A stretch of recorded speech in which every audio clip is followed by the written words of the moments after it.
How are you, guaps? How are you, beshies? How are you guys? Welcome back to my channel!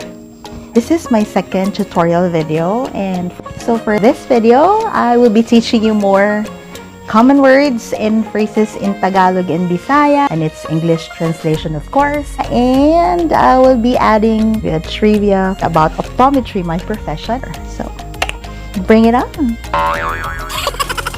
Kuya, way angay.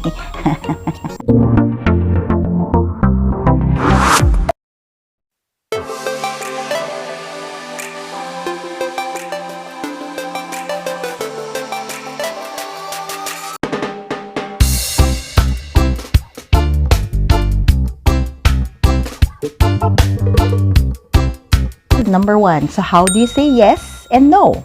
So in Tagalog, you say oo. Or if you're more respectful, you say opo. Okay? Po is another syllable that is used when you want to show respect. So for example, you say salamat po, excuse me po. But if you just want to say yes, then you say oo or opo. Okay? In Bisaya, you say oh. I remember my son when he texts me and I ask him, where are you now? Did you blah blah blah? And that's a very long text message, and then you know what he replies with? Letter O. Because in Bisaya, O is yes. Okay? So, how about no? How do you say no in Tagalog? So you say hindi. Hindi. In Bisaya, you say dili. So for example, you say dili ko, I don't like. Okay? So the next word is maybe. How do you say maybe? Okay. So in Tagalog, you say baka. Baka. Now, if you pronounce it a little bit slowly in Bisaya, you say baka. The meaning of that is different. It's cow. So see, there might be words in Tagalog and Bisaya that are similar but have different meanings. Okay? So baka is maybe in Tagalog. In Bisaya, it is basin. Basin. Basin, muulan ron. It might rain today. Okay? So, you get it? Okay. The next is good morning. How do you say good morning in Tagalog? So, you say magandang umaga. Maganda is good, umaga is morning. Okay? In Bisaya, we say maayong buntag. Maayo is good, buntag is morning. Okay? Maayong buntag. Get it? Okay, the next is good noon. So you say, in Tagalog, we say magandang tanghali. So noon time. Okay? But in Bisaya, we say maayong udto. Okay? Maayong udto. Next phrase is good afternoon. In Tagalog, we say magandang hapon. In Bisaya, it's almost the same because we also say maayong hapon. Next is good evening. How do we say? So we say in Tagalog, we say magandang gabi. Okay? In Bisaya, we say maayong gabi. Okay? Maayong gabi. Okay. The next is good day. So, like you say, have a nice day, have a good day. And then, so we say in Tagalog, magandang araw. In Bisaya, we say maayong adlaw. See? Just very, very little difference. Maayong adlaw. How are we so far? It's okay? Okay. So last time, I taught you how to say I like you and I love you. Do you remember? If you love someone too much and you don't get to see each other often because now it's pandemic and you're outside of the country, or you're in another province, or you're in another place, so you want to say I miss you. So how do you say that in Tagalog? I miss you in Tagalog is nangungulila ako sa'yo. Okay? So in Bisaya, we say gimingaw ko nimo. Gimingaw ko nimo day. Gimingaw ko nimo yut. So the next word is take care. How do you say that in Tagalog?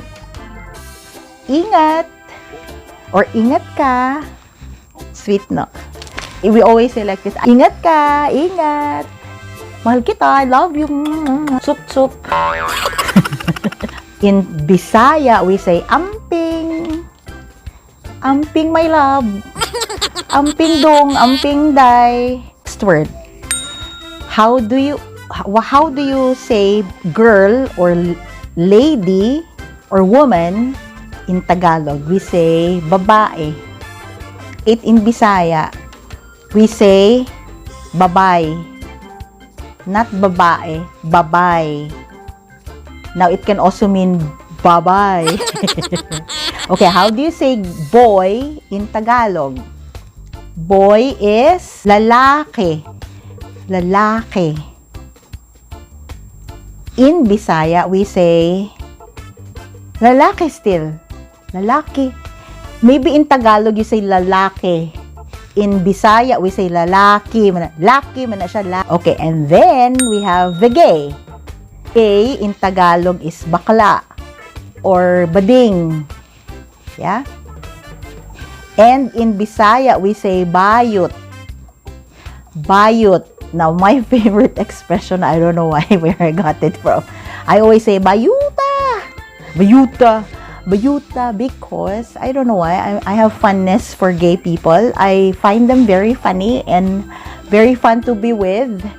I'm even thinking that in my past life I was gay. What do you think, huh? So the next word is who. So who is sino? So you say sino ka? Who are you?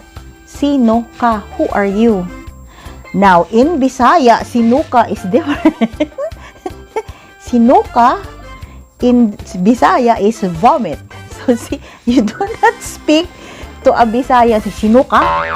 Lasir, di gyud taw ni sinuka si Regit Johnny. And then in Bisaya, we say kinsa. Kinsa ka. Kinsa man. Okay? Then, we have what.